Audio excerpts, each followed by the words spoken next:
چچا کے پاس ٹھہرے. انہوں نے اپنی بیٹی جناب سارہ کا نکاح کر دیا. کچھ آگے بڑھے تو ایک ظالم بادشاہ سے ٹکرائے.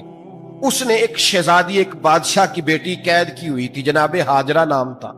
ان کو قید سے چھڑا کے ساتھ لائے. حضرت لوط علیہ السلام بھی ساتھ. یہ 4 لوگوں کا قافلہ چلا. فلسطین میں جا کے پڑاؤ ڈالا, گھر بار چھوڑا, تبلیغ شروع ہوئی. حضرت ابراہیم کے گھر میں 2 خواتین ہیں, ایک آپ کی بیوی ہیں, ایک حضرت ہاجرہ ہے. اولاد کوئی نہیں. بڑا میوہ ہے میٹھا. گھر وہی آباد ہوتا ہے جس میں بچے روتے ہیں. گھر ہوتا ہی وہ ہے جس میں بچوں کی چنچناہٹ ہوتی ہے, پھن بناہٹ ہوتی ہے. حضرت ابراہیم نے ایک بچہ روتے ہوئے دیکھا تو آنکھوں میں آنسو آئے. کہنے لگے ربی حب لی من الصالحین, یا اللہ مجھے بھی نیک اولاد عطا کر دے. حضرت سارہ نے سن لیا. کہنے لگی ابراہیم شاید میرے بطن سے تو آپ کو نصیب نہیں, ہاجرہ سے نکاح کر لو. جناب ہاجرہ سے نکاح ہوا. اللہ تو بڑا بے نیاز ہے. رب کریم نے حضرت اسماعیل جیسا خوبصورت بیٹا عطا فرمایا. بیٹا کالا سیاہ بھی ہو تو سینے کی ٹھنڈک ہوتا ہے, پر یہ تو وہ بیٹا ہے جس کی پیشانی میں نور محمدی چمکتا ہے صلی اللہ علیہ وسلم. حضرت سیدنا اسماعیل علیہ اتنے خوبصورت. اب جس بیوی کے ہاں بیٹا تھا, بیٹھنا اٹھنا بھی زیادہ اس کے پاس, آنا جانا بھی اس کے پاس, توجہ ادھر ہو گئی. جناب سارہ رشک کرنے لگی. ایک دن کہنے لگی اسے چھوڑا جنگل میں, وادی غیر ذی زرع مکے کے پاس. حضرت ابراہیم جب وہاں لے کے گئے تو کوئی انسان نہیں تھا, پانی کا قطرہ نہیں تھا. 2 کلو کھجوریں, ایک مشکیزہ. حضرت سیدنا ابراہیم علیہ السلام 2 کلو کھجوریں, ایک مشکیزہ پانی کا دے کر کے, اور وہاں بٹھایا آپ نے اپنے بچے کو اور اپنی زوجہ جناب ہاجرہ کو, اور بٹھا کر کے یہ واپس پلٹنے لگے تو حضرت ہاجرہ سلام اللہ علیہ نے آواز دی, کہا ابراہیم کس کے سہارے پہ چھوڑ کے جا رہے ہیں؟ جہاں آب زمزم کا کنواں ہے نا, جو لوگ گئے ہیں انہوں نے صفا مروہ کی صحیح کی ہے, صفا مروہ سے باہر نکلے نا, سرکار کی ولادت کا مقام ہے, اس جگہ پہ آب زمزم کا کنواں تھا. وہاں حضرت سیدنا ہاجرہ کو بٹھایا. کوئی چیز نہیں, کوئی درخت نہیں, کوئی کھیت نہیں, کوئی پانی نہیں, کوئی کنواں نہیں. وہاں بٹھایا اور بٹھا کر کے نکلنے لگے تو جناب ہاجرہ فرمانے لگی ابراہیم کس کے سہارے پہ چھوڑ کے جا رہے ہو؟ کہنے لگے اللہ کے سہارے پہ. تو پاک باز بی بی نے ایک لفظ پوچھا, کہا ابراہیم یہ میرے رب کا حکم ہے, یہ میرے بس جن کا عقیدہ توحید مضبوط ہو ان کے لیے ایک جملہ کافی ہوتا ہے, یہ میرے اللہ کا حکم ہے؟ تو جناب ابراہیم علیہ السلام فرمانے لگے ہاجرہ ہاں رب کا حکم ہے. جب یہ لفظ کہے تو چاہیے تھا نا حضرت ابراہیم تسلی دیتے, تو بی بی صاحبہ تسلی دینے لگی. عرض کرنے لگی ابراہیم اگر اللہ کا حکم ہے تو پھر آپ ہماری فکر نہ کرنا. اگر یہ رب کا حکم ہے تو پھر ہماری فکر نہ کرنا. جس رب نے ہمیں یہاں تک پہنچایا ہے وہ ہمیں کبھی بھی ضائع نہیں فرمائے گا, پھر فکر نہ کرنا. حضرت ابراہیم آ گئے. بات آپ نے سنی ہوئی ہے, اشارہ کرنا مقصود ہے. 13 سال میں چلے مان بھی لیا جائے بعض روایات کی روشنی میں کہ آتے جاتے بھی رہے, لیکن مکمل دیکھ بھال اپنے بچے کی پرورش میں پورا حضرت ابراہیم علیہ السلام کا کردار, سارا کردار ماں کا تھا. حضرت سیدنا ابراہیم 13 سال کے بعد آئے. چونکہ گھر میں اللہ تبارک و تعالیٰ کی دوستی کا چرچا تھا, اللہ تبارک و تعالیٰ کی محبوبیت کا غلبہ تھا. 13 سال کے بعد فلما بالغ معہ سعیا, بیٹا جب اتنا بڑا ہوا کہ ساتھ چلنے لگا, تو حضرت ابراہیم نے اپنے بیٹے کو بلا کے کہا بیٹا مجھے خواب آئی ہے, میں تجھے ذبح کر رہا ہوں, تیری کیا رضا ہے؟ حضرت اسماعیل کہنے لگے یا ابت افعل ما تؤمر, ابا جی اللہ جیسے حکم دیتا ہے میرے ساتھ ویسے ہی کریں, جیسے اللہ حکم دیتا ہے ویسے ہی بولیے, ویسے ہی کریں. حضرت ہاجرہ کو کہا کہ ایک دوست نے دعوت کی ہے تو وہاں جا رہے ہیں. بی بی مطمئن ہے, تفصیلات کی ضرورت نہیں, ختم بات, اعتبار ہے, مطمئن ہو گئی. شیطان پیچھے سے آیا اماں کے پاس. ذرا تھوڑی دیر کے لیے تصور جمائیے, یہاں تو پڑوسن آ کے کوئی بات بتا دیتی ہے خاوند کے بارے میں تو کئی مہینے جھگڑا جاری رہتا ہے, پڑوسن محلے دار. شیطان نے آ کے بتایا لفظ کیا ہے؟ کہا ہاجرہ تمہیں پتا ہے کہاں جا رہے ہیں؟ کہا دوست کی دعوت میں. تو کہنے لگے دوست کون ہے؟ رب کریم.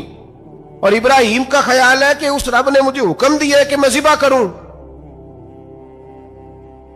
تو حضرت ہاجرہ کہنے لگی کبھی باپ بھی بیٹے ذبح کرتے ہیں؟ شیطان کہنے لگا ان کا خیال ہے کہ ان کے رب نے حکم دیا ہے. جناب حاجرہ فرمانے لگی اگر رب نے حکم دیا تو پھر تو مجھے شیطان لگتا ہے، تو مجھے شیطان لگتا ہے۔ کیا مطلب؟ فرمانے لگی اگر رب کریم کا حکم ہے تو میرے پاس ایک اسماعیل ہے، اگر 1000 بھی ہوتے میں سارے اللہ کے راستے میں پیش کر دے دیتی۔ مالک کا ہی تو ہے سارا کچھ، اسی کا ہے، اس میں لیت اللہ کی کیا گنجائش؟ حضرت سیدنا ابراہیم علیہ السلام نے بیٹے کے حلق پہ چھری رکھ بھی دی اور چھری چلا بھی دی، رکھ بھی دی، اور وہ تو اللہ کریم نے فرمایا یا ابراہیم قد صدقت الرؤیا، ابراہیم تو نے خواب سچا کر دکھایا، وہ قیامت تک تیرا نام رہے گا۔ حضرت ابراہیم نے وطن بھی دیا، جان بھی دی، بیٹا بھی، اللہ کریم نے دمبے دیے، فرمایا یہ فدیہ ہے۔ اب یہ قربانی قیامت تک حضرت ابراہیم کے طریقے کے مطابق جاری ہے۔ نبی پاک صلی اللہ تعالی علیہ وسلم نے حضرت ابو بکر صدیق کو امیر حج بنا کے رخصت فرمایا۔ دیکھیں کہاں کہاں محبوب انہیں اپنا نائب بناتے ہیں۔ اب 9 کو تو حضور نے حضرت ابو بکر صدیق کو امیر حج بنایا اور پھر اعلان فرمایا، جہاں جہاں مسلمان آبادیاں تھیں وہاں اعلان کر دیا گیا کہ آئندہ سال رسول پاک علیہ السلام خود حج کے لیے تشریف لے جائیں گے۔ اب ایک بڑی تعداد مسلمانوں کی جمع ہونے لگی۔ ذی قعدہ کے آخری ایام میں ہزاروں کی تعداد میں لوگ مدینہ شریف میں جمع ہو گئے۔ ظہر کی نماز کی ادائیگی کے بعد سیرت نگار کہتے ہیں کہ 28 ذی قعدہ تھی، نبی پاک علیہ السلام ظہر پڑھ کے حج کے لیے نکلے، اور جہاں آج ذوالحلیفہ ہے، ابیار علی جس جگہ کو کہتے ہیں، میقات مدینہ بھی کہا جاتا ہے، وہاں اللہ کے محبوب نے پہلے رات گزاری۔ وہیں پہ نبی پاک صلی اللہ تعالی علیہ وسلم نے احرام باندھا، حضور تشریف لے گئے۔ یہ حج قران تھا۔ نبی پاک صلی اللہ تعالی علیہ وآلہ وسلم کے ساتھ اس طرح لوگ امڑ کے آئے، جہاں جہاں سے لوگ تھے مسلمان وہ سارے جمع ہوئے حضور کے ساتھ اللہ کی بارگاہ میں حاضر ہونے کے لیے۔ 1,40,000 صحابہ، یہ ایک ہی دفعہ صحابہ کا اتنا بڑا مجمع جمع ہوا ہے، ایک ہی دفعہ۔ اور حضور علیہ السلام کی خواہش تھی کہ یہ سارے لوگ وہاں پہنچیں۔ محبوب کریم علیہ السلام 4 ذی الحج کو حضور علیہ السلام نے طواف کیا، صفا مروہ کیا، احرام نہیں کھولا، قربانیاں ساتھ تھیں، چونکہ یہ حج قران تھا۔ اللہ کے رسول صلی اللہ تعالی علیہ وآلہ وسلم نے پھر 8 ذی الحج کو ظہر کی نماز جا کے منا کے میدان میں ادا کی۔ 9 ذی الحج کو مسجد نمرہ کے پاس کوہ صبیر پر جب سورج کی کرنیں چمکیں، قربان جائیں کیا نظارہ ہوگا۔ لبیک لبیک کی صدا آ رہی ہے، دے کون رہے ہیں؟ مدینے والے محبوب صلی اللہ علیہ وسلم۔ حضور اس لشکر حسن کو لے کر، اس نور بھرے قافلے کو لے کے، یہ کون ہیں جو حضور کے ساتھ سارے نکلے ہیں؟ یہ کون ہیں سارے؟ یہ وہ فیروز بخت سعادت مند لوگ ہیں کہ ان میں سے جس نے ایک دفعہ بھی ایمان کی حالت میں حضور کو دیکھا اور پھر خاتمہ بالخیر بالایمان کے ساتھ دنیا سے رخصت ہوئے، یہ وہ لوگ ہیں کہ ولی اگر 60 سال بھی سارا دن روزہ رکھے، ساری رات نفل پڑھے، ہر برائی سے بچے، لیکن پھر بھی کسی صحابی کے قدموں کی خاک تک کو نہیں پہنچ سکتا۔ اور صحابی زیارت سے بنتا ہے، ولی عبادت سے بنتے ہیں۔